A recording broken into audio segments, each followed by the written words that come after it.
Sur ce terrain, dans les hauteurs, avant, c'était planté en banane. Le chlordécone, c'est un fait. On ne peut pas se nier, il est présent, il est là. Mais on peut vivre avec le chlordécone autrement, grâce à Jaffa.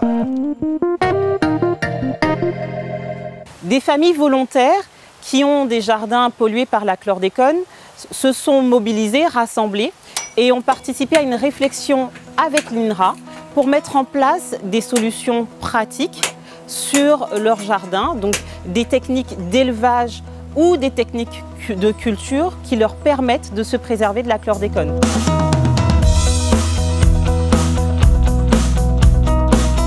On a pris la décision de mettre en place chez ces particuliers volontaires donc une expérimentation qui consistait à élever des poules pondeuses dans des conditions habituelles, suivre le niveau de contamination en analysant les œufs et puis ensuite de mettre en place des techniques d'élevage qui permettent la décontamination et la production d'œufs non contaminés.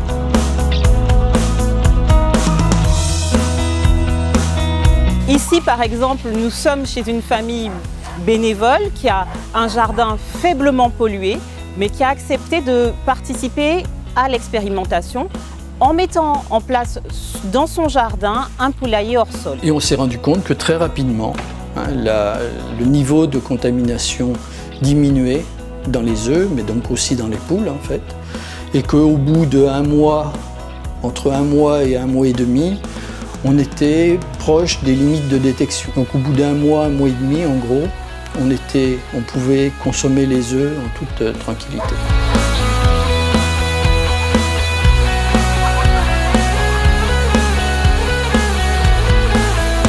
L'important pour mettre en place cette solution chez les particuliers, c'est d'abord de connaître le niveau de pollution du sol. Cette analyse, elle est gratuite pour les associations et les particuliers. Et à partir des résultats, le programme Jaffa vous accompagne pour mettre en place chez vous des solutions, des alternatives afin que vous puissiez continuer à vous approvisionner de votre jardin, mais en préservant votre santé.